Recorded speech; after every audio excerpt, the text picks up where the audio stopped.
Ok? Então o nosso tema hoje é namoro cristão, né? Um tema muito difícil, porque a Bíblia fala nada sobre namoro. Vocês têm filhos e eu sei que vocês amam muito eles. E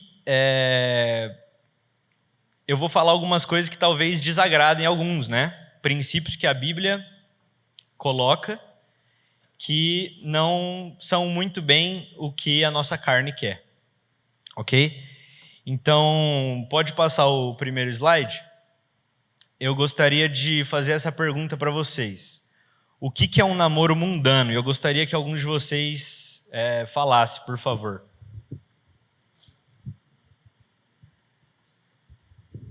Sem regras. Sem regras. Fora da palavra de Deus. Isso. Sem Cristo. Legal. Com sexo. Com sexo? Isso aí. Mais alguém quer falar alguma coisa? Acho que foi bem, hein? Esse texto a gente já vai ler, tá? Para quem quiser ir abrindo na Bíblia. E agora uma pergunta antagônica. O que é um namoro cristão? Podemos falar sem sexo? Mais alguém quer se manifestar? Com Cristo. Sem defraudar o outro. É tudo que está dentro da palavra de Deus. Legal. Sem defraudar. 1 Coríntios. Hã?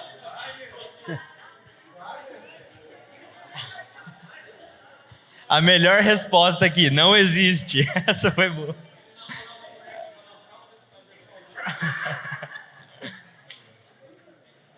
Então, podem voltar um slide, por favor, para a gente ler esse texto?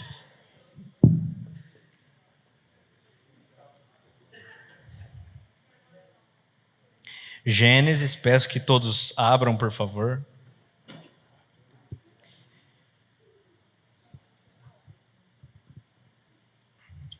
Isso aí. Ô pastor, até que horas que é? Até as 9? Até as 9. Então acho que eu vou ler o capítulo inteiro. Gênesis 24, versículo 1. Era Abraão, já idoso, bem avançado em anos, e o Senhor em tudo o havia abençoado. Disse Abraão ao seu mais antigo servo da casa. Então ele buscou o mais antigo, que governava tudo o que possuía. Põe a mão por debaixo da minha coxa, para que eu te faça jurar pelo Senhor, Deus do céu e da terra, que não tomarás esposa para o meu filho das filhas dos cananeus, entre os quais habito, mas irás à minha parentela, e daí tomarás esposa para Isaque, meu filho.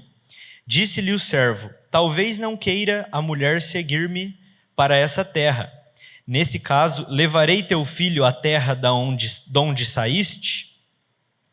Respondeu-lhe Abraão: cautela, não faças voltar para lá meu filho. O Senhor, Deus do céu, que me tirou da casa de meu pai e da minha terra natal, e que me falou e jurou, dizendo: a tua descendência darei essa terra. Ele enviará o seu anjo que há de preceder, e tomarás de lá esposa para o meu filho. Acaso a mulher não queira seguir-te, ficarás desobrigado do teu juramento. Entretanto, não levarás para lá meu filho. Com isso, pôs o servo a mão por debaixo da coxa de Abraão, seu servo, e jurou fazer segundo o resolvido. Tomou o servo 10 dos camelos do seu senhor, e levando consigo de todos os bens dele, levantou-se e partiu rumo da Mesopotâmia. Para a cidade, rumo à Mesopotâmia, da cidade de Naor. Fora da cidade, fez ajoelhar os camelos junto a um poço de água à tarde, hora em que as moças saem a tirar água. E disse consigo: ó Senhor, Deus de meu senhor Abraão, rogo-te que me acudas hoje e uses de bondade para com o meu senhor Abraão. Eis que estou ao pé da fonte de água, e as filhas dos homens dessa cidade saem para tirar água. Dá-me, pois, que a moça a que eu disser, inclina o cântaro para que eu beba, e ela me responder, bebe, e darei ainda de beber aos teus camelos, seja a que designaste para o teu servo Isaque. E nisto verei que usaste de bondade para com o meu senhor. Considerava ele ainda quando saiu Rebeca, filha de Betuel, filho de Milca, mulher de Naor, irmão de Abraão, trazendo um cântaro ao ombro. A moça era muito formosa de aparência, virgem, Vinicião ali, a quem nenhum homem havia possuído. Ela desceu à fonte, encheu o seu cântaro e subiu. Então o servo saiu-lhe ao encontro e disse-me, dá de beber um pouco da água do teu cântaro. E ela respondeu, bebe, meu senhor. E prontamente, baixando o cântaro para a mão, lhe deu de beber. Acabando ela de dar a beber, disse, tirarei água também para os seus camelos, até que todos bebam. E apressando-se em despejar o cântaro no bebedouro, correu outra vez ao poço para tirar mais água. Tirou-a e deu a todos os camelos. O homem observava em silêncio, atentamente, para saber se teria o Senhor levado a bom termo a sua jornada ou não. Tendo os camelos acabado de beber, tomou o homem um pendente de ouro de 0,5 siclo de peso e 2 pulseiras para a mão dela, do peso de 10 siclos de ouro, e lhe perguntou, de quem és filha? Peço-te que me digas, haverá em casa de teu pai lugar que eu fique e a comitiva? Ela respondeu, sou filha de Betuel, filho de Milca, o qual ela deu à luz a Naor. E acrescentou, temos palha e muito pasto e lugar para passar a noite. Então se inclinou o homem e adorou ao Senhor e disse, bendito seja o Senhor, Deus de meu senhor Abraão, que não retirou sua benignidade e a sua verdade de meu senhor. Quanto a mim, estando no caminho, o Senhor me guiou à casa dos parentes de meu senhor. E a moça correu e contou aos da casa da sua mãe todas essas coisas. Ora, Rebeca tinha um irmão chamado Labão. Este correu ao encontro do homem junto à fonte, pois quando viu o pendente e as pulseiras na mão de sua irmã, tendo ouvido as palavras de Rebeca, sua irmã, que dizia, assim me falou o homem, foi Labão ter com ele, o qual estava em pé junto aos camelos, junto à fonte. E lhe disse, entra, bendito do Senhor, porque estás aí fora? Pois já preparei a casa e o lugar para os camelos. Então fez entrar o homem, descarregaram-lhe os camelos e lhes deram folhagem e pasto. Deu-se-lhes água para lavar os pés, e também os homens que estavam com ele. Diante dele puseram comida, porém ele disse, não comerei enquanto não expuser o propósito a que venho. Labão respondeu, então disse ele, sou servo de Abraão, o Senhor tem abençoado muito ao meu senhor, e ele se tornou grande, deu-lhe ovelhas, bois, prata, ouro, servos, servas, camelos, jumentos. Sara, mulher de meu senhor, era já idosa quando lhe deu à luz a um filho, e este deu ele a tudo que tem. E meu senhor me fez jurar, dizendo, não tomarás esposa para o meu filho das mulheres dos cananeus, em cuja terra habito. Porém, irás à casa do meu pai e à minha família, e tomarás esposa para o meu filho. Respondi ao meu senhor, talvez não queira que a mulher seguir-me. Ele me disse, o Senhor em cuja presença eu ando, enviará contigo o seu anjo, e levará a bom termo a tua jornada. 41. Então serás desobrigado do meu juramento quando fores à minha família. Se não te darem, desobrigado estarás do meu juramento. Hoje, pois, cheguei à fonte e disse comigo, ó Senhor Deus, que eu vou pular um pouco, que vai repetir, né, o que a gente acabou de ler. 45. Considerava eu ainda no íntimo, quando saiu Rebeca trazendo o seu cântaro ao ombro, desceu à fonte e tirou água. E eu lhe disse, peço-te que me dês a beber. Ela se apressou, abaixando o cântaro no ombro, e disse, bebe e também darei de beber aos seus camelos. Bebi e ela deu de beber aos camelos, daí perguntei, de quem é filho? Parará. 49. Agora, pois, se a vez de usar de benevolência e de verdade para com o meu senhor, fazei-mo saber, se não, declarai-mo, para que vá ou para a direita ou para a esquerda. Então responderam Labão e Betuel, isto procede do Senhor, nada temos a dizer fora da sua verdade. Eis Rebeca na tua presença, toma e vai-te, seja ela a mulher do filho do teu Senhor, segundo a palavra do Senhor. E aqui a gente para por hora. Vou fazer uma rápida oração. Pai, obrigado por essa oportunidade que o Senhor nos dá de termos a sua palavra, aprendermos com ela, tantos princípios maravilhosos que o Senhor nos deixou. E eu peço que o Senhor prepare o nosso coração para recebermos com alegria, ó Pai, esses princípios, porque sabemos que se o Seu Espírito não fizer a obra, nós rejeitaremos isso e viveremos aos nossos moldes, ó Pai, o que nos levará à destruição. Pedimos a Sua misericórdia, porque todos aqui erramos, todos aqui falhamos, e pedimos perdão dos nossos pecados, ó Pai. Queremos Te agradar, queremos acertar daqui para frente. Em nome de Jesus, amém. Amém. Então, seguimos um pouquinho. Mais um pouquinho. Então, um dado interessante. O percentual de jovens cristãos que fazem sexo antes do casamento é praticamente igual aos de jovens não cristãos. Mesmo que o estudo não tenha como foco a questão religiosa, algumas análises adicionais sobre a atividade sexual e a identificação religiosa chamam a atenção. 80% dos solteiros evangélicos, entre 18 e 29, afirmaram que já tiveram relações sexuais. Quase o mesmo percentual que os 88% de solteiros adultos não evangélicos. Uma tristeza, não é mesmo? Eu tenho certeza que esses valores só pioram e há muitos anos atrás talvez não fosse tão igual assim. Próximo. Vamos ver a mentalidade então da igreja. Instituição. Metade dos cristãos consideram aceitável o sexo no namoro. O universo da pesquisa, realizada no Instituto Tal, se refere aos... e metade dos cristãos entrevistados afirmou que o sexo casual, definido no levantamento como sexo entre adultos que não estão em um relacionamento amoroso e comprometido, é, às vezes ou sempre, aceitável. 6 em 10 católicos têm essa visão, assim como 56% dos protestantes, na tradição historicamente negra, 54% dos protestantes tradicionais e 36% dos evangélicos pentecostais, que lideram para nossa alegria aí. Nessa questão, eles estão melhores do que nós. Próximo, por favor. Taxa de divórcio entre evangélicos se igualou à do restante da sociedade. E aqui são 3 dados que me assustam bastante, não sei se vocês também. Pode falar, Santão. Então, eu já tinha visto essa pesquisa algumas vezes, e aí, no preparo desse estudo, eu achei um site, Oi?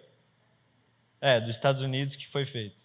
Mas a ideia mesmo é só trazer alguns dados, mas se você observar a sociedade, essa tristeza é bem, bem clara, né?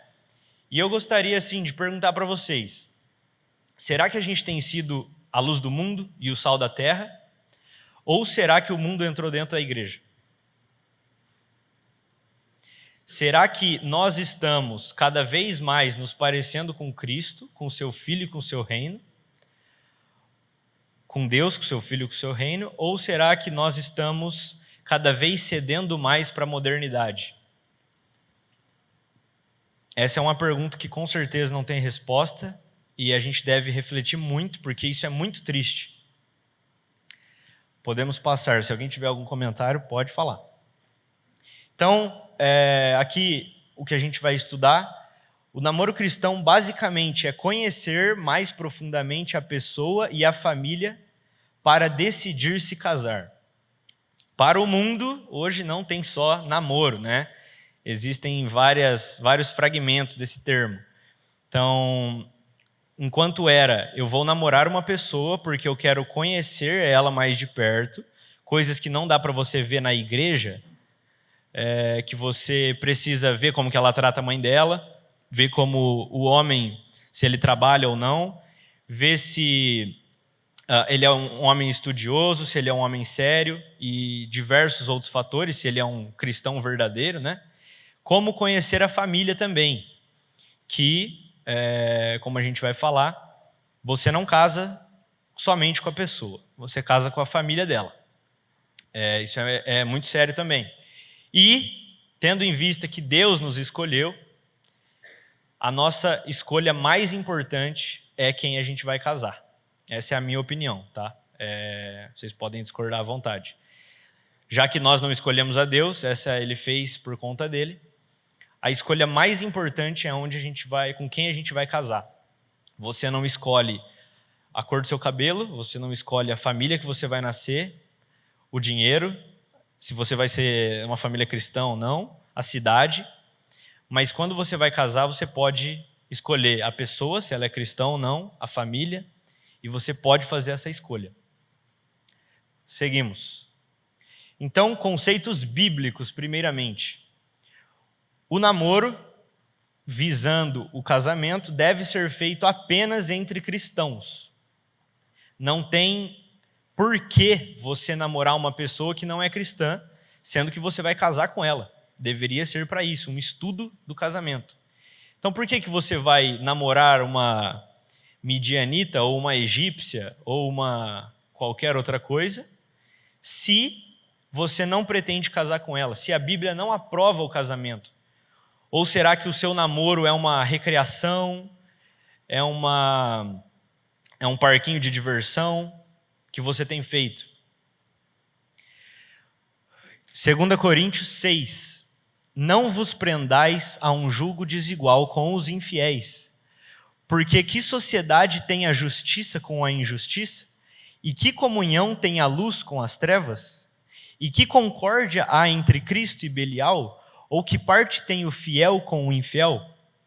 Então, nós não devemos nos associar com pessoas que são pecadores deliberados. Como pode um cristão querer dividir a sua vida com um ímpio? Impossível. E aí nós nos deparamos com os namoros evangelísticos, né?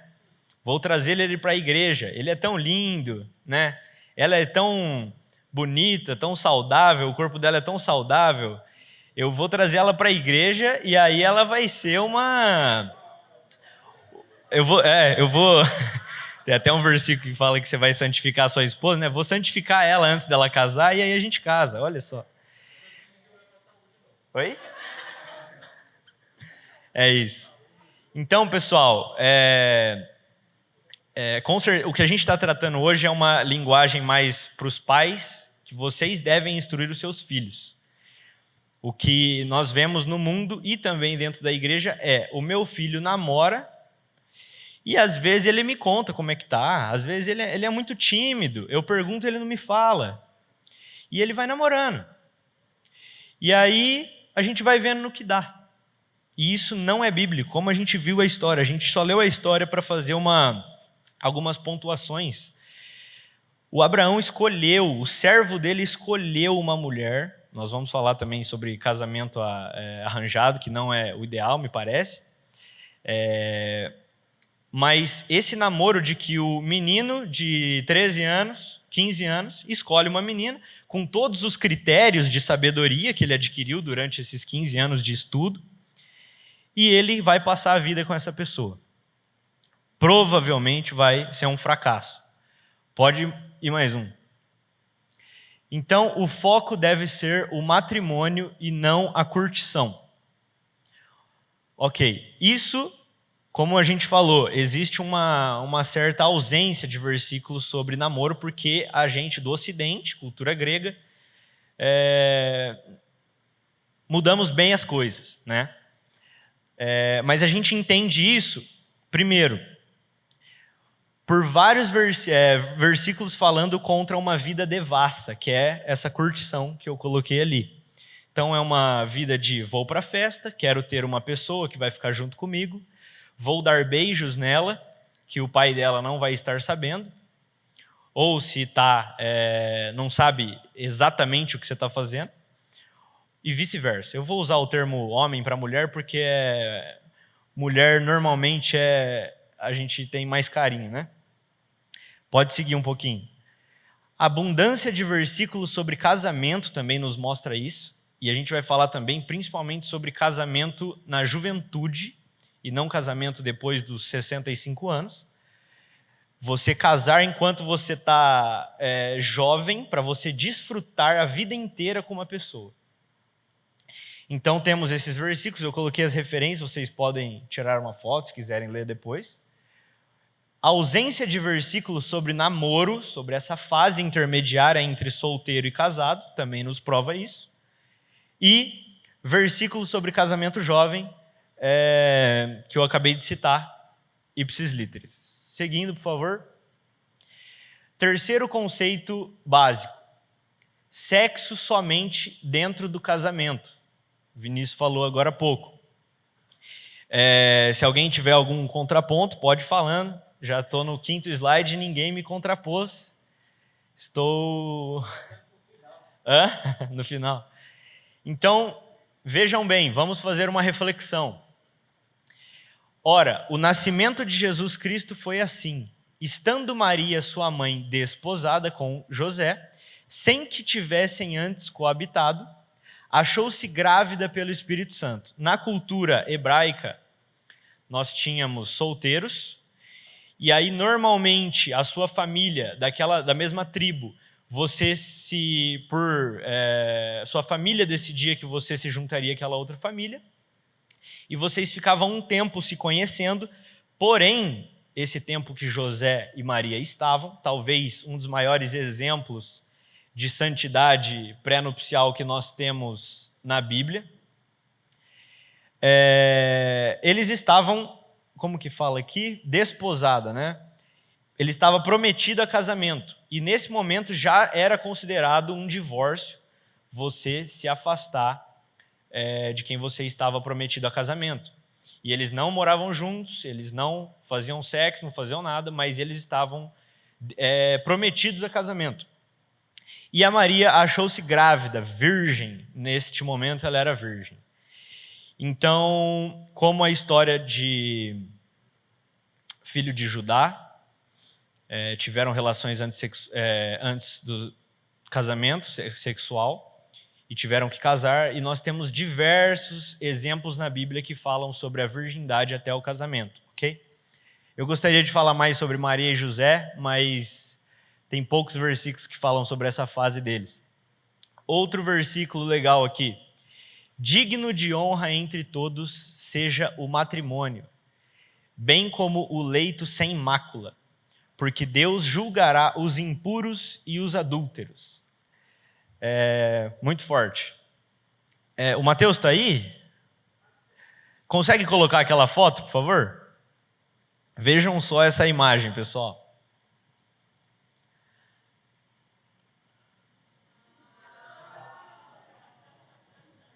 Espera aí que ela está meio mais ou menos. É isso aí, pessoal. É isso que nós queremos, certo? Eu quero, no caso.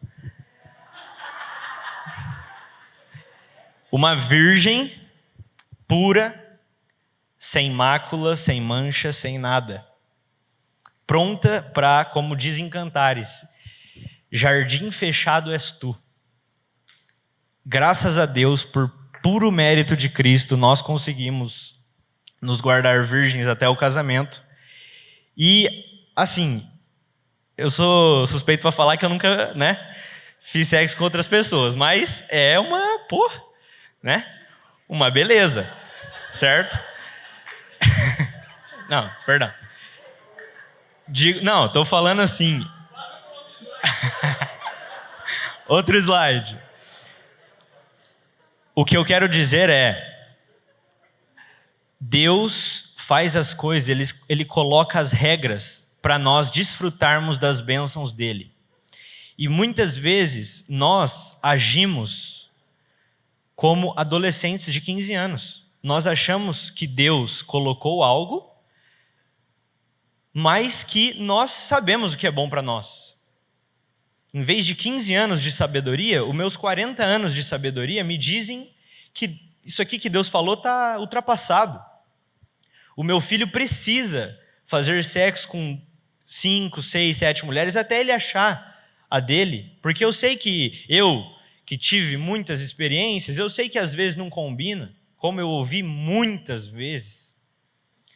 E se você casar e não der certo? Falei, meu irmão, 23 anos esperando, como que não vai dar certo do jeito que Deus ordenou?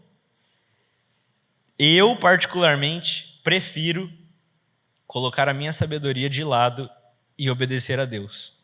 A sabedoria dele... Se aqui Abraão teve a oportunidade de escolher o servo mais antigo de sua casa, nós temos a oportunidade de ouvir o mais antigo pensador, o mais antigo legislador e o nosso pai. Certo? Então, isso precisa ser ensinado aos filhos de vocês. Esse valor pela pureza, pelo casamento sem máculas. E uma pergunta, se há alguém aqui que não considera importante esse ponto, como os 50 e tantos %, como a gente leu na pesquisa, eu te pergunto, faria alguma diferença Jesus nascer de uma prostituta? Por que Maria foi uma virgem que pariu? Faria alguma diferença Jesus vir de um lar? Ou por que será que existia uma profecia sobre uma virgem e Jesus veio dessa família dessa maneira? Será que existe ou será que tanto faz? Pode seguir um pouquinho. Ué, peraí. Pode ir mais um pouquinho. Esse aí ficou... O Mateusão fez... Pode passar. Eu pedi para ele dividir o slide, mas ficou duplicado. Outro tópico. Os pais precisam concordar e acompanhar. Isso é muito importante também. O que eu falei, que eu vi diversas vezes, acredito que vocês também. O seu filho começa a namorar e você nem fica sabendo. Talvez o seu namoro também foi assim. E não é o ideal. Você chegar e sua filha ou seu filho diz, pai, a gente está namorando faz 4 ou 5 meses, mas a gente veio oficializar. Que tristeza. Primeiramente por o seu filho não ser seu amigo, de te contar as coisas, não ter essa liberdade de dividir as experiências da juventude com você. E também pelos fatores que estamos falando. Essa é uma parte que precisa da bênção dos pais, precisa do acompanhamento, principalmente. As dicas. No começo do nosso namoro, a gente não tinha experiência, né? Então, a gente fazia algumas coisas que nossos pais não davam alguns toques na gente, né? Eu fiquei muito feliz de começar a te namorar, Amanda. E aí eu ficava abraçado muito com ela. A gente ficava abraçado o culto inteiro, depois abraçado, e ficava abraçado. E aí as pessoas falavam assim, pô, João, desgruda um pouco, né, tal, não deve ser saudável isso e tal. E a gente foi aprendendo. Por quê? Porque nós tínhamos pessoas que amavam e zelavam pela nossa santidade. E, obviamente, que não tem nenhum versículo que fala que você abraçar mais de 2 minutos e meio, pecou. Mas o que aquilo gera? E nós vamos falar sobre o beijo também. O que isso gera? O que você ficar grudado numa pessoa durante algumas horas, não chegou tanto, né? Mas o que isso gera em nós? O que o beijo faz no cérebro de um adolescente de 15 anos? Ou de 18? Ou de 40, né? O que isso faz, cara, com a cabeça de um menino que está lutando contra pornografia, contra masturbação, contra ficar com as meninas? Vamos ler aqui. E vós, pais, não provoqueis vossos filhos a ira, mas criai-os na disciplina e na admoestação do Senhor. Esse versículo, para quem veio ontem à noite, o Bruno Azen explicou, e eu adicionei ele ontem, porque eu nunca tinha olhado esse versículo dessa maneira. Para mim, provocar os filhos era você ficar provocando, né? E claro que isso está errado também. Porém, o que o texto está falando é que se você, a parte B do versículo, se você não disciplina ele na admoestação do Senhor, você está provocando, está conduzindo, levando ele à ira de Deus. Você não está corrigindo, não está mostrando o caminho certo para ele. E você está levando ele para essa ira. Então, aqui é um versículo que mostra que você precisa acompanhar, você precisa perguntar o que está acontecendo, e os seus filhos devem explicações para vocês. Enquanto eles estiverem na sua casa, na verdade, para mim, enquanto eles não estiverem casados, eles devem explicação para vocês. Onde foram, com quem eles foram, o que eles fizeram. Não, você não vai hoje. A gente vai falar também um pouco mais disso. O ensino do sábio é fonte de vida para que se evitem os laços da morte. Aqui a gente tem como uma premissa que os pais são sábios e, como Jesus disse, os pais querem coisas boas para os seus filhos. Nós, muito raramente, um pai sóbrio dará um conselho mau para o seu filho, para ver a maldade dele. Acredito que nenhum aqui, senão vocês não estariam todas as segundas aqui para se instruírem. Então, o sábio, ele é a fonte de vida para que se evitem os laços da morte. E quando você se abstém de falar algo para os seus filhos, você não quer criar uma indisposição, você não está amando seu filho. Você está entregando ele para as paixões dele, para o que ele quiser fazer. Ok? Exatamente, pode passar até o final. Então esses foram os conceitos, os conceitos bíblicos que a gente falou aqui. Ele deve ser feito apenas entre cristãos, não faz sentido um namoro entre um cristão e um ímpio, né? E aí aqui, eu particularmente não gostaria de namorar por exemplo, uma pessoa cristã, porém espírita, sei lá, né? Cristã, porém, etc. Eu prefiro alguém que seja com uma teologia, né? Ou alguém, se possível, da mesma igreja, que você vai facilitar muitos problemas na sua vida.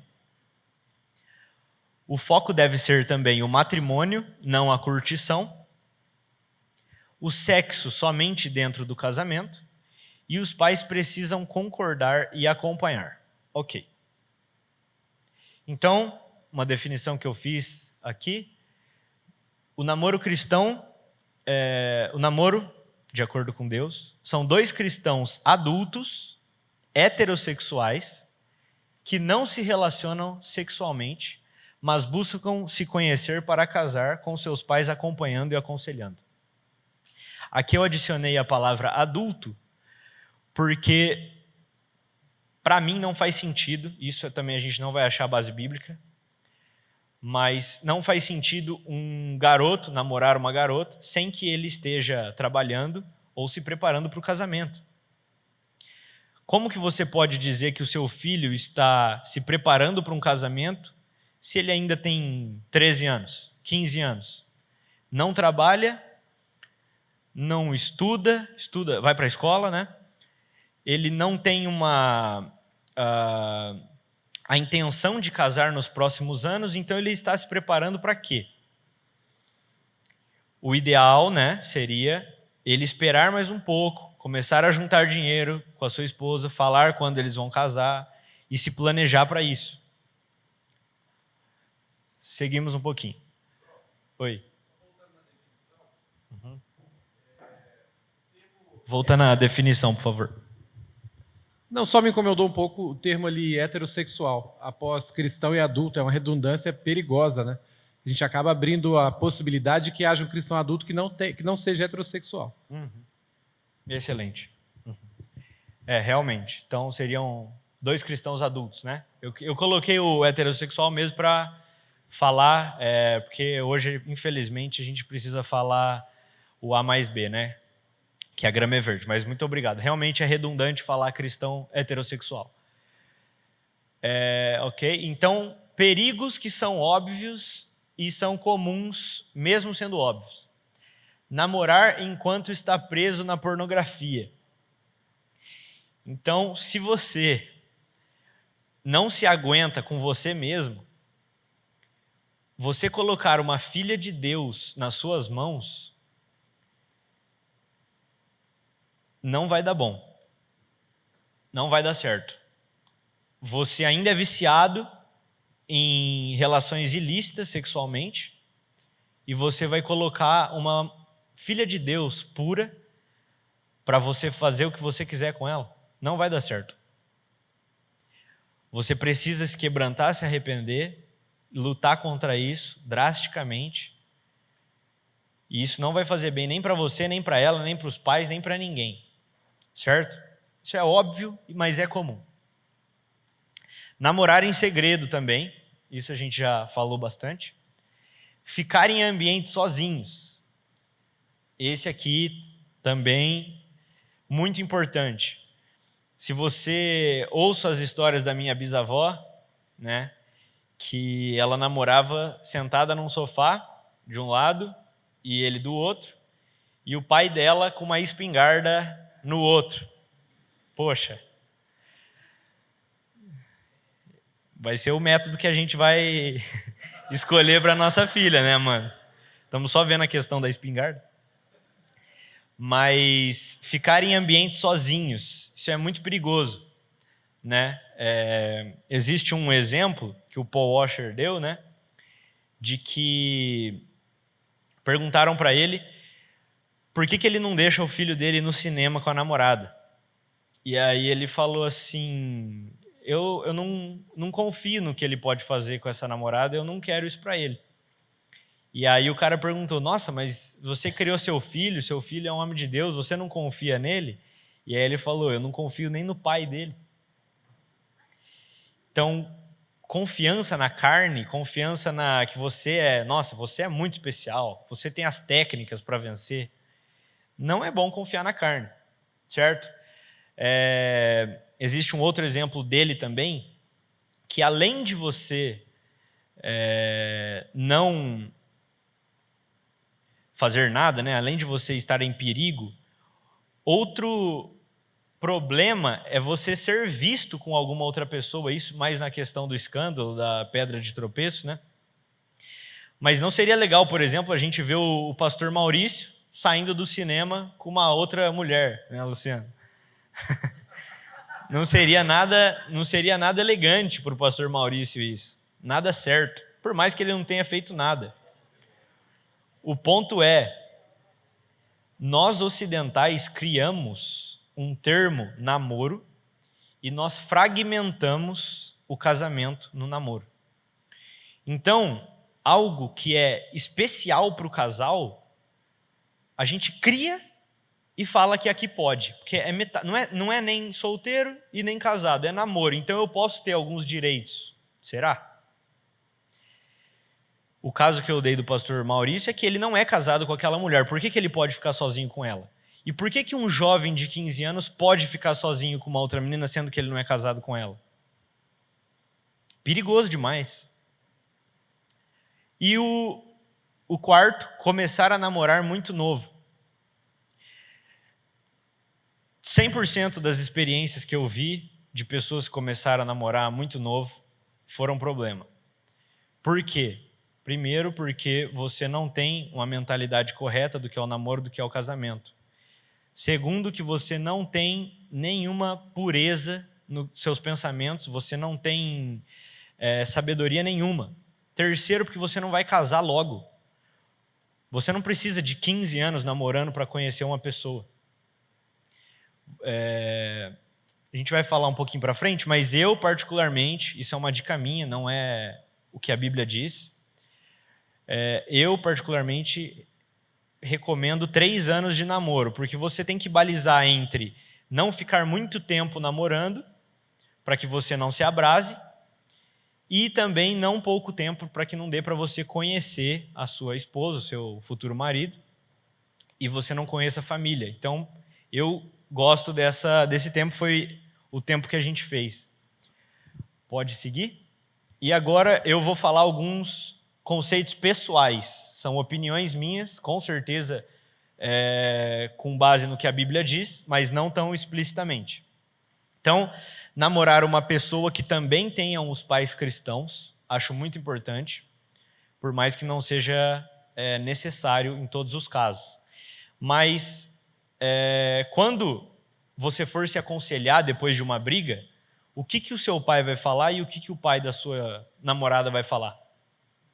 Quando vocês tiverem uma briga dentro do casamento, quando vocês tiverem que batizar o seu filho, ou seguir qualquer tipo de doutrina, ou escolha, ou qualquer coisa, segue também o mesmo motivo de casar com um infiel, porém com a família.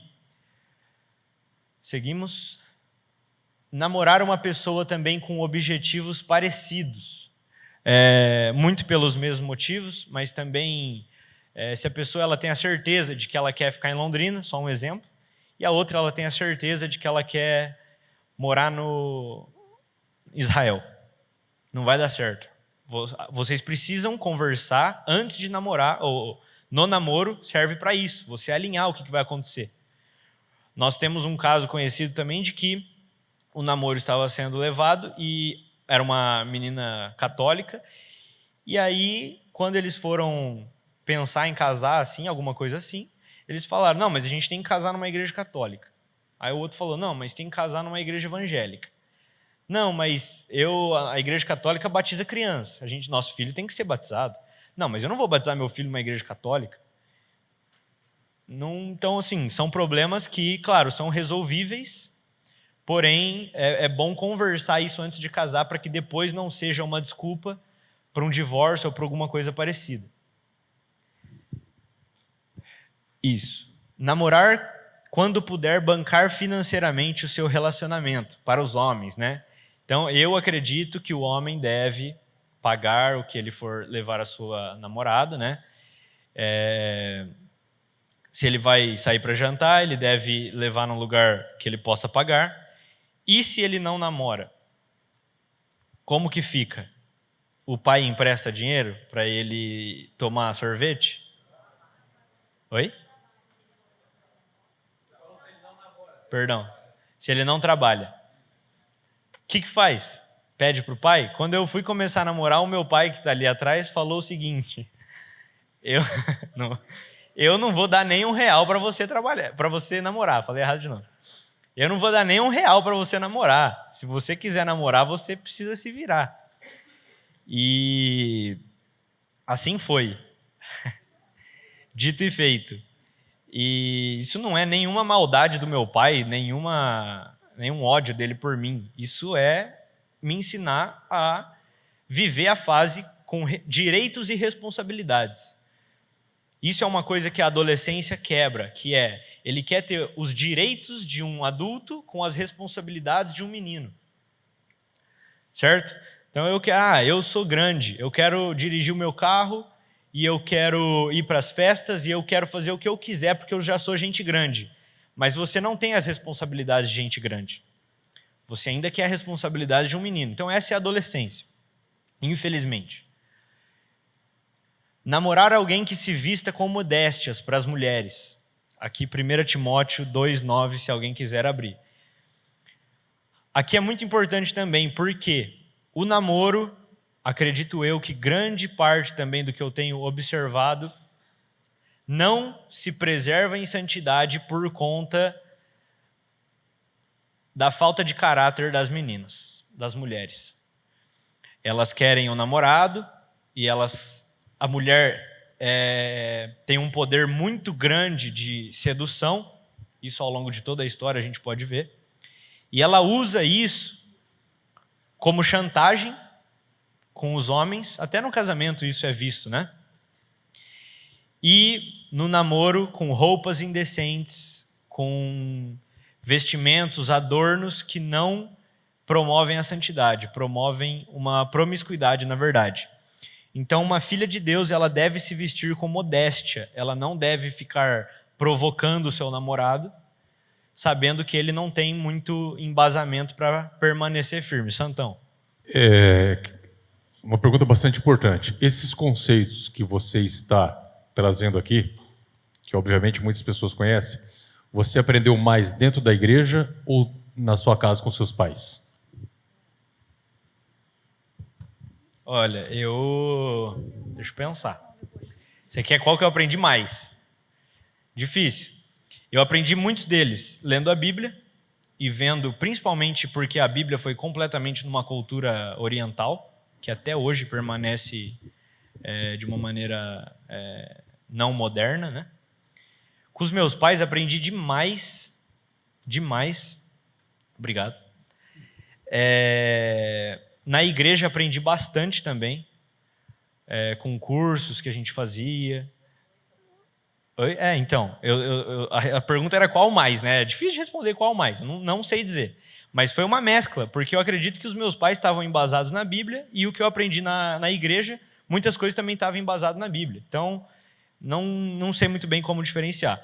Porém, eu acho que o que vem dos pais tem muito mais peso.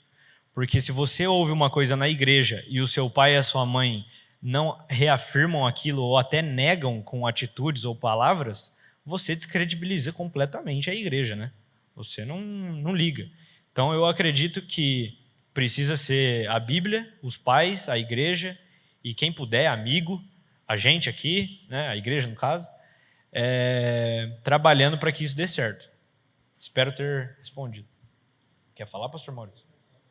Eu queria ler o texto de 1 Timóteo 2,9, quando o Espírito, através de Paulo, diz assim: da mesma sorte que as mulheres em traje decente se ataviem com modéstia e bom senso, não com cabeleira frisada, com ouro ou pérolas, ou vestuário dispendioso. No acampamento, por exemplo, nós tivemos que chamar a atenção de algumas adolescentes ao tipo de roupa, o traje que estava. E a minha esposa foi enfática, vai trocar. E teve umas que ficaram bem bravinhas. Inclusive, vou ter que falar com uma mãe, e eu disse que quem tem que ver isso é o pai, não é a mãe. Ela diz que é as mães que compram a roupa. Mas o homem sabe o que é uma mulher vestindo um short apertado, uma roupa. Então, o pai tem que falar: essa roupa aí não dá. Porque ele sabe o que o outro homem vai ver quando ele vê a filha dele daquele jeito. Então, isso é trabalho do pai.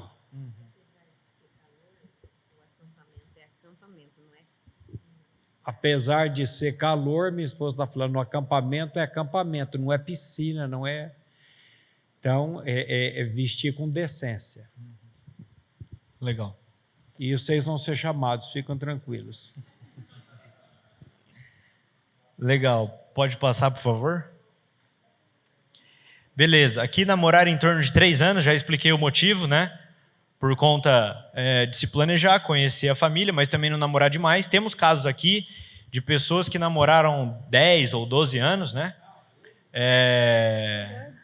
Jovens aqui da igreja, e casaram, né? Aparentemente deu certo. E alguém poderia perguntar: poxa, mas eu namorei 15 anos e deu certo. Não tenho outra resposta senão a misericórdia de Deus, porque 15 anos você namorando, você indo buscar ela na casa do pai dela, pedindo licença, levando ela e não constituindo uma família, um matrimônio, é uma piada para mim, né? É o namoro recreativo. João, Pois não. com relação a essa questão de namoro de 3 anos, quando eu fiz uma especialização em terapia de família e casal, na linha sistêmica, eu achei super legal. O professor ele trouxe alguns estudos e falou que até os 2 anos é a fase da paixão. E ele usou uma frase que a paixão é a enfermidade do amor. Então, quando você está apaixonado, você não consegue ver o defeito do outro, e aí, se você casa precocemente, você acaba tumultuando a relação. Então, isso ficou assim bem marcado para mim. Tem muitos estudos a respeito disso. Achei legal. Não é por acaso mesmo esses 3 anos. Legal. Eu não sabia. O Santão quer falar. Mas muito legal. Ô, João, eu vou fazer... Não é pergunta, é um comentário. Existe uma tribo indígena, que eu vi um documentário esses dias, que quando a menina entra na puberdade, o menino também, eles colocam a menina lá numa oca e ela aguarda o marido dela. O menino entra na puberdade, o pai escolhe, né?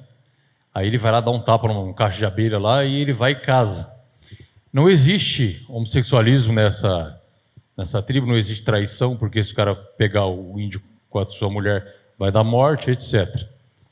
Então, assim, a partir do momento que eles têm puberdade, que eles já têm desejo sexual, capacidade de reproduzir, eles se juntam e se casam.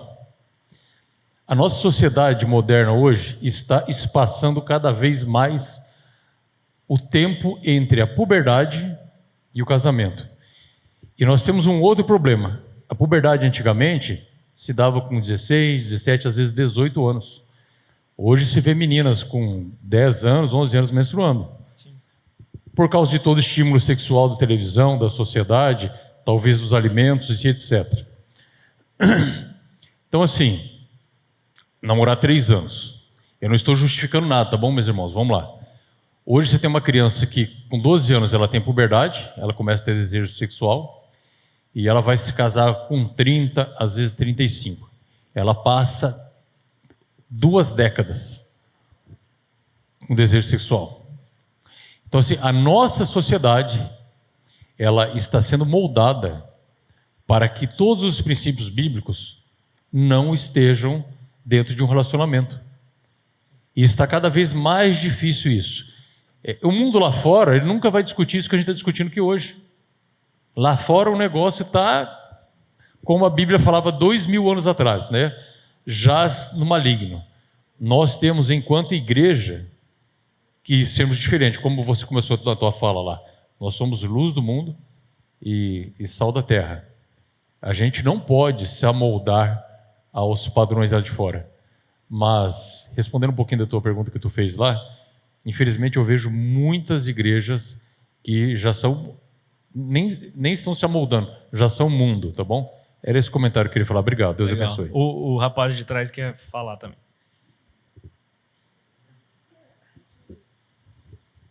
Não, eu só queria comentar, você falou de namoro de 15 anos, mas eu já vi exemplo prático, que minha esposa também conhece, de gente que namorou 7 anos, o rapaz não quis mais e a menina entrou em depressão.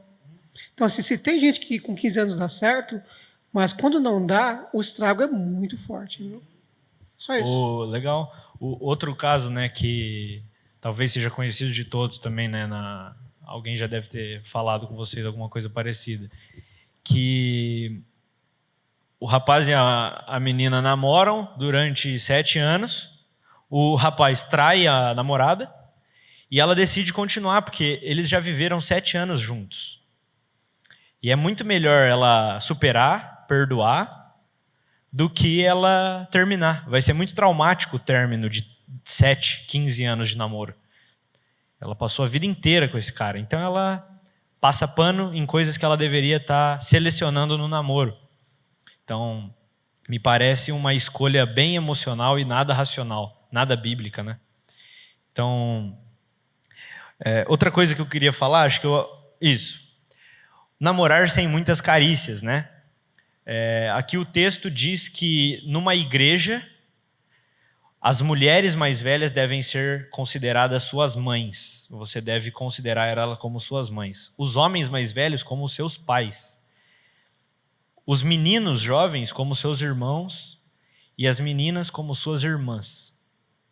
Mais uma vez, uma menina da igreja que você está namorando, mas ela não é, ela é uma menina da igreja.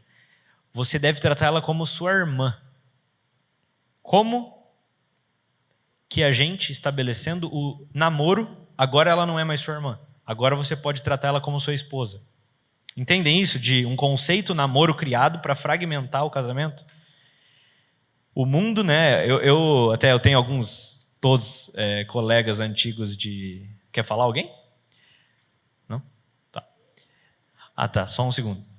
Então, eu tenho alguns amigos antigos que foram para o mundo, né, devassos, e eles dizem, não tem mais namoro, existe o namoro, o noivado, o namoro, existe ficar, que você está ficando com a pessoa, aí tem o ficante sério e tem o peguete. Então, tipo assim, é um fragmento, cada um. Aí eu falei assim, e quais são os critérios para cada? E eles têm os critérios. Cada um é um fragmento mais ínfimo do casamento. Então, no noivado, eles já podem fazer o que eles quiserem, até morar junto. O namoro, você já faz sexo à vontade. A ficante sério é assim, você fica com uma pessoa, mas você não pode ficar com outro. E o ficante é quando você vê a pessoa, você fica com ela. E esqueci de falar que no ficante sério, você começa a conhecer a família da pessoa. Então é uma piada. É uma piada, a fragmentação do casamento. Quando o cara casa, ele não tem nada de especial no casamento. Ele mora junto já faz tantos anos. Ele já faz sexo faz tantos anos, ele já tem filho. Então o casamento não faz sentido. Outra coisa também, seguindo o pensamento do Vinícius, é redundante você falar um casamento cristão. Porque isso que se faz casamento, hoje em dia, casamento homossexual, isso não é casamento. Isso não é o que o meu Senhor instituiu. Não pode ser considerado. É um ajuntamento, é uma dupla, alguma coisa. Mas não é um casamento. Certo? É só mais um, antes de eu passar para ele, esse texto de 1 Timóteo 5, versículo 2, quando o Espírito Santo fala através de Paulo, ele vai falar que para tratar as moças como irmãs e com toda pureza. Essa palavra pureza na língua grega, agneia, significa castidade, inocência, pureza de vida. Exato. Ô João, eu queria saber o que a Bíblia fala sobre traição no casamento.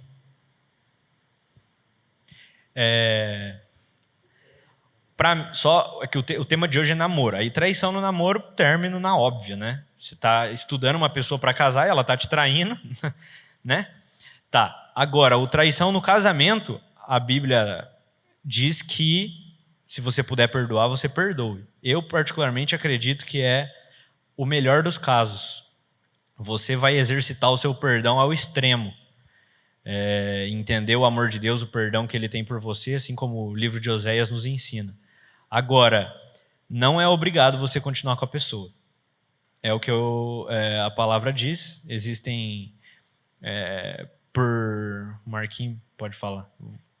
Traição no casamento é adultério, então é pecado. Pode trabalhar o perdão e deve trabalhar o perdão, mas primeiro tem que entender que é pecado. E todo pecado, primeiramente, é contra Deus. Depois é contra o cônjuge. Então, primeiramente, tem que ir diante de Deus. A pessoa, ela está arrependida, ela realmente tem um arrependimento, ela é nascida de novo, ela é regenerada. Se ela é regenerada e ela tem a vida de Cristo, e ela foi perdoada por Cristo, aí a esposa vai ter que trabalhar isso com ela. É um processo, né? Legal. Eu sou contra largar da mulher por causa de adultério. Jesus disse, não é por causa do adultério, é por causa da dureza do coração de vocês. O coração de vocês é tão duro, porque cadê o perdão? Estou falando de adultério, não estou falando de outras coisas. O cabelo. Eu queria saber também como que, você sabe que é aquela pessoa e que Deus preparou para você. Porque às vezes você está namorando com a pessoa assim também, mas como que você sabe que você namorou? Seus pais estão de acordo, claro, mas como que Deus está de acordo? Se é a pessoa certa. A gente conversou com alguém ontem, eu não me lembro quem era, de que é muito...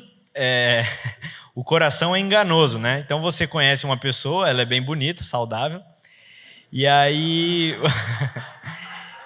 saudável. E aí você olha e fala o seguinte... O importante é ter saúde, irmão. Você olha e fala assim, vou orar para ver se é da vontade de Deus. E o seu coração moendo. E você, vou orar. Cara, eu nunca vi, na verdade eu vi uma vez, Deus falar que não é da vontade dele. Todos os outros 1000 que a gente já deve ter conhecido, todos Deus falou que era da vontade dele. Que Deus fez aquele momento e claro, deu errado. Deu errado. Então, isso de orar para namorar também era algo que alguém perguntou quando eu estava conhecendo a Amanda. Vocês já estão orando? Eu falei, não, velho, não existe isso. Eu estou orando desde que eu me entendi que eu tenho que casar, eu estou orando. Não é agora, eu estou orando, 3 meses orando, para ver se é de Deus. Cara, você tem que estar orando sua vida inteira, sua adolescência inteira, nos princípios de Deus, estudando a palavra de Deus, estudando a família. Então, o Jorge Lucas, é difícil você saber quem que é a pessoa certa. Você tem que orar, tem que pedir para Deus, tem que refrear suas paixões. Vê que se o que você está valorizando mesmo são os princípios de Deus, virtudes nas mulheres. A mulher virtuosa, não fala mulher saudável, né?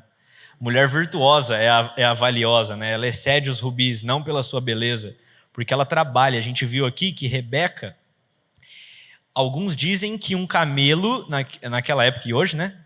Camelo não se atualizou, bebe em torno de 100 litros de água. Então ela tirou para 10 camelos, ela tirou mais de 1.000 litros de água.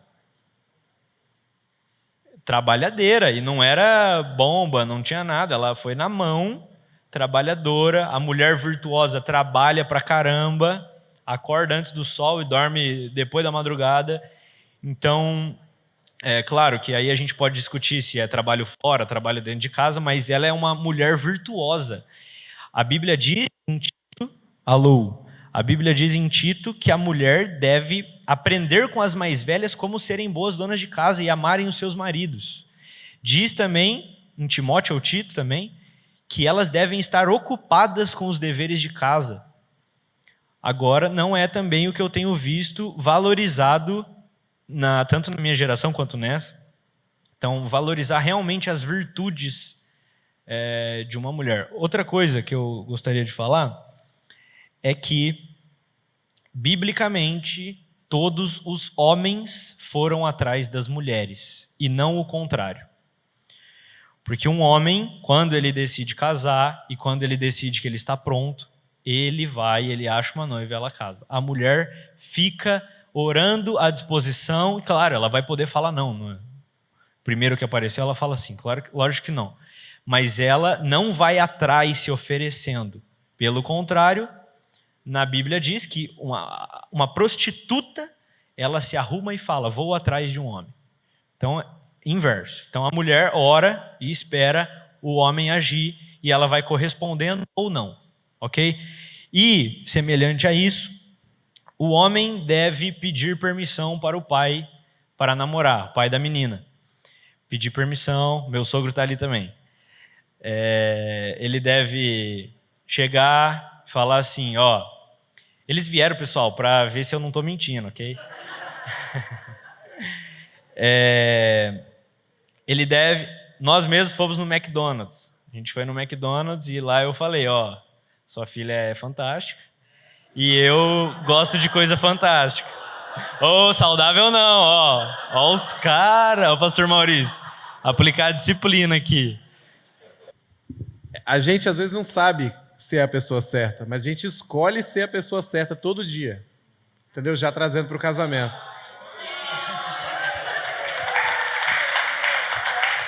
E outra coisa, se ela é a certa no namoro ou não sei, mas depois que casou ela é a certa, certeza.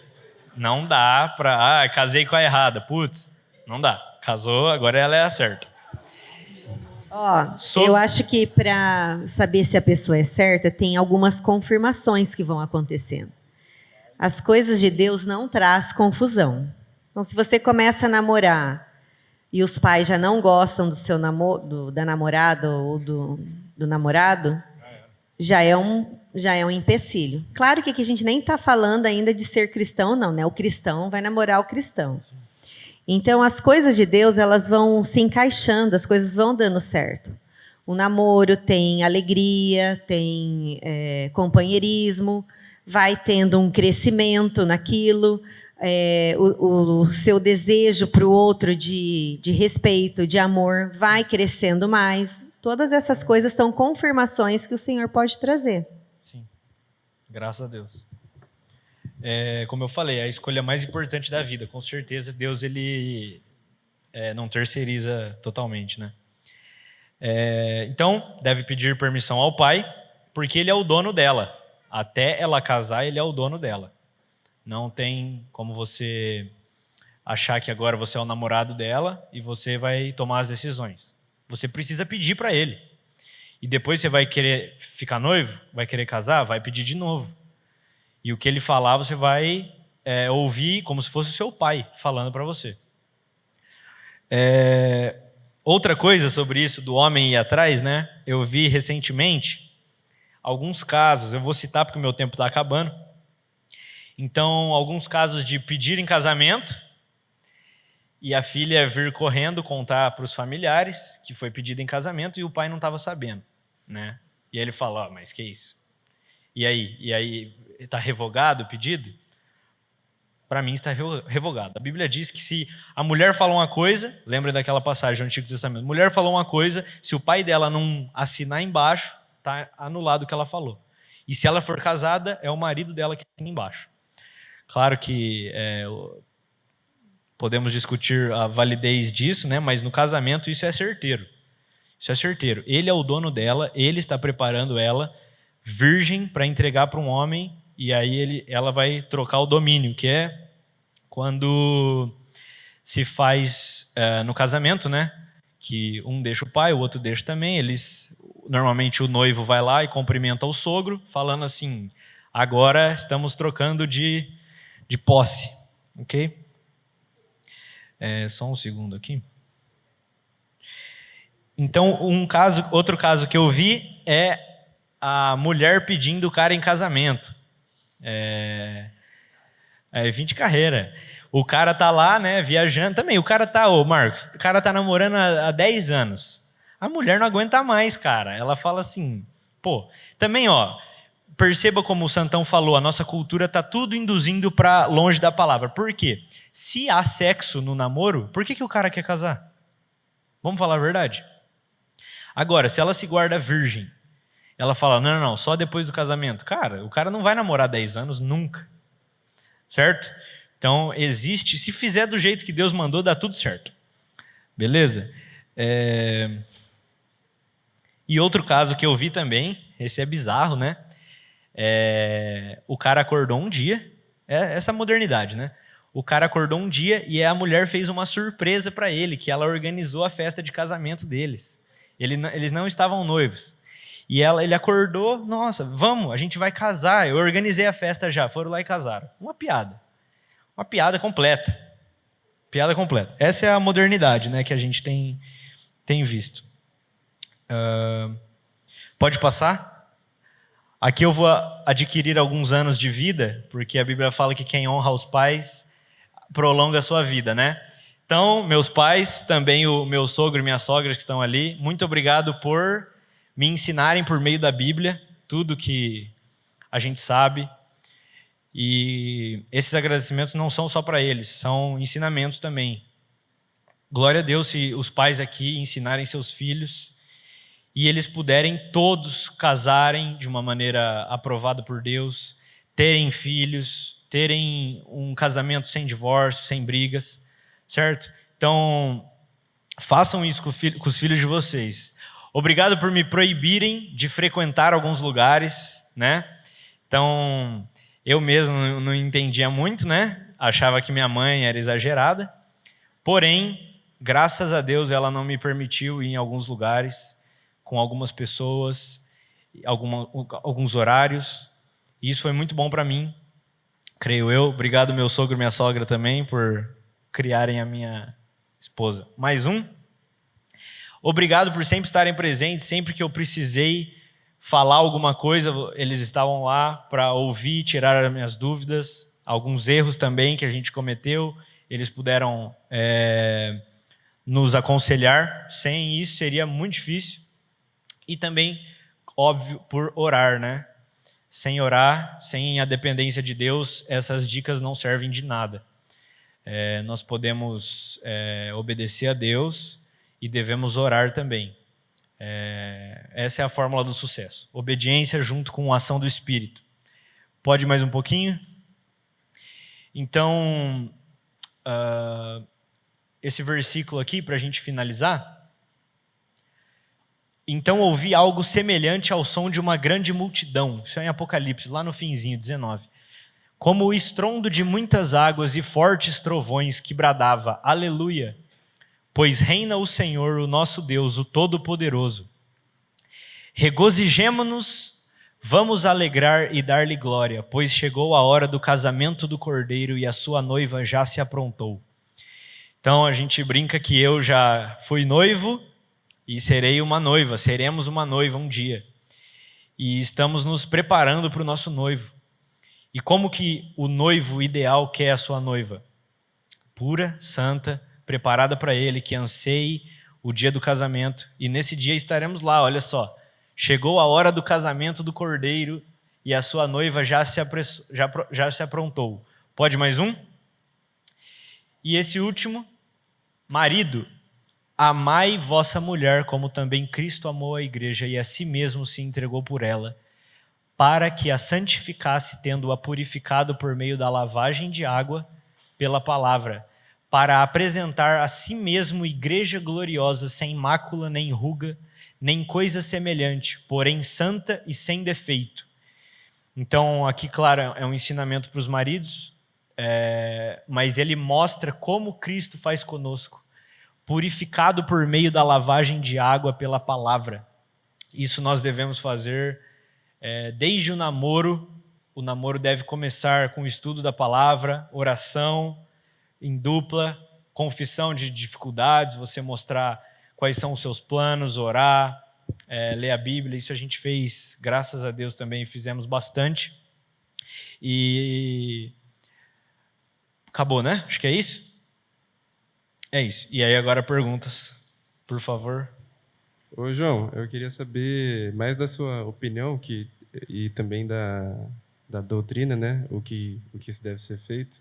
Porque eu estava discutindo aqui com o Luiz, e se acontece o caso de você achar tipo, a pessoa que você tem certeza que é certa para você, tá tudo certo com a família, segue a doutrina também, só que não é uma pessoa virgem, não é uma pessoa pura também. Tipo, como que você procederia nessa situação? Porque a gente estava comentando também da situação do Oséias, né? Oséias. O caso de Oséias é para a gente aprender com o que Deus queria falar para o povo naquela época. Não é um caso para ninguém, né? Porque Oséias, para quem não sabe, casou com uma prostituta. E ela traía ele diariamente e ele perdoava, mas era um tratamento de Deus com o seu povo, né? Que o povo traía e Deus perdoava. Porém, sobre a pergunta, eu acredito que minha opinião, você zela pela virgindade antes do casamento e você é virgem, e eu, por exemplo, não casaria com uma mulher que não fosse virgem, eu tendo sido virgem, por mais que ela estivesse arrependida e tudo mais. Existem opiniões, aceitável você falar, não, ela se arrependeu, ela creu no evangelho depois, tudo bem, excelente. Agora, se ela não se arrependeu, se é recente ou frequente, eu não aconselharia também o casamento, porque isso realmente é um pecado, como o Marcos e o pastor Maurício falou. Isso é um pecado.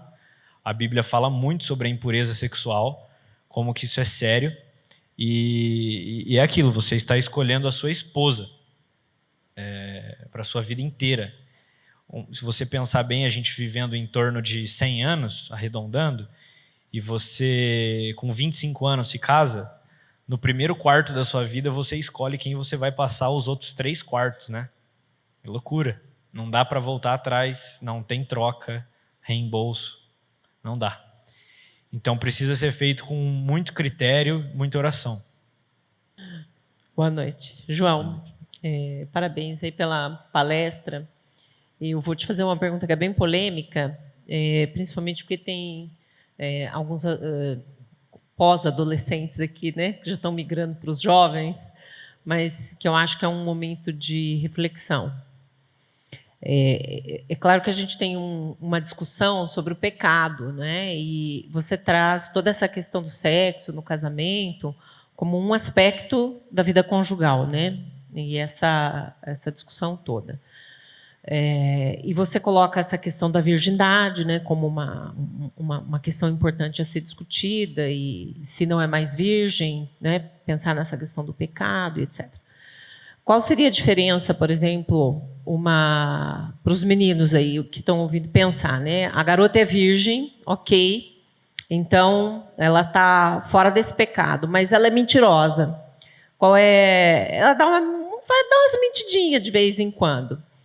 Existe uma diferença nessas categorias de pecado ou é tudo pecado? Não é? Então, como distinguir diferentes pecados? e como os garotos nessa idade eles podem lidar com a culpa que eles podem sentir dentre as muitas escolhas que eles precisam fazer na sua fase de desenvolvimento cognitivo, e que os relacionamentos que acontecem durante esse período dos 15 aos 25, né, onde esse jovem está já com uma maturidade, né, psicologicamente falando, já ouvi muito isso nas palestras, muitas coisas vão acontecer nesse período e muita coisa gera culpa.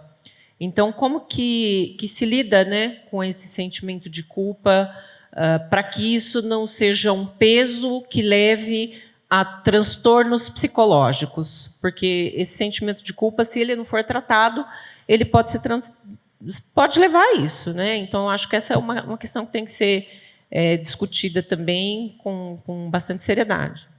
Eu sei que é difícil, se não tiver resposta, fica para a próxima palestra. Respondendo a segunda primeiro. Eu acredito que quando você se depara com um pecado e você é um cristão, isso não vai te causar transtornos psicológicos, na minha opinião. Porque o seu pecado revelado, aquilo te leva para Cristo, e você sabe que Cristo levou aquilo, e você se arrependeu daquilo, e não tem porquê você ficar se lembrando daquilo. Deus mesmo não se lembra disso. Então, assim, entendo que existem pecados que causam abstinência ou problemas químicos no corpo. Porém, nós devemos olhar para o sacrifício de Cristo. Falamos tanto aqui de morrer e ressuscitar com Ele. E, claro que existe essa questão carnal da mentalidade, a gente milita. Porém, pequei. Todos aqui pecaram. Sou um mentiroso, assisto pornografia, fiz sexo, uso drogas, minto. Me arrependi disso, nunca mais quero fazer, tenho nojo disso, porque eu sei que Deus abomina isso. E eu vou seguir minha vida, porque Deus me perdoou. Deus, Ele me perdoou, Ele esqueceu, Ele não me acusa. Deixo as coisas para trás e sigo para o alvo. Não há condenação mais para um filho de Deus.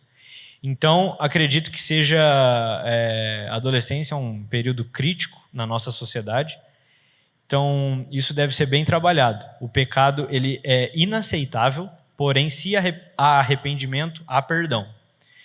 Então, e o arrependimento, claro, não dá para você se arrepender genuinamente 10 vezes por dia. O arrependimento, ele gera transformação, como fala na Bíblia, que é a palavra metanoia, é uma mudança, que a sua mente, você fica com nojo daquilo.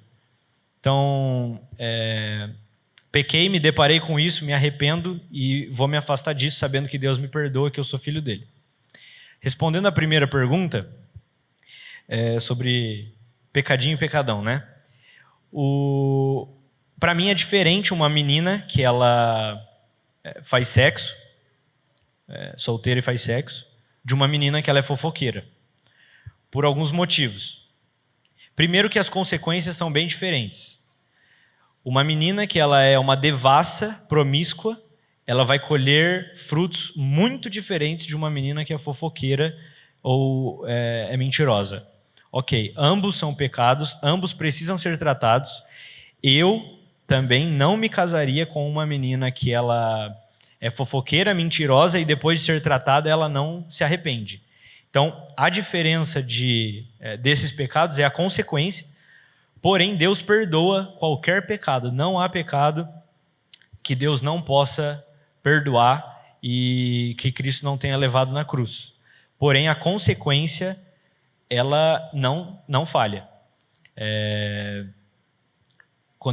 Antes de eu casar, um dos meus padrinhos de casamento falou para mim: João, eu conheci a Deus depois e eu já tinha feito sexo, tinha tido uma vida devassa. E eu colho os frutos disso. Eu acredito que seria muito melhor se eu não tivesse feito isso. Da mesma forma que um drogado, com certeza falaria: seria muito melhor se essa fase da minha vida eu não fosse um drogado, libertino. Isso é óbvio. É uma questão de consequência. Então, tendo me guardado, não casaria com uma que não tenha se guardado também. Porém, é uma questão minha, como eu falei, pessoal, não uma questão que a Bíblia é enfática. Espero ter respondido.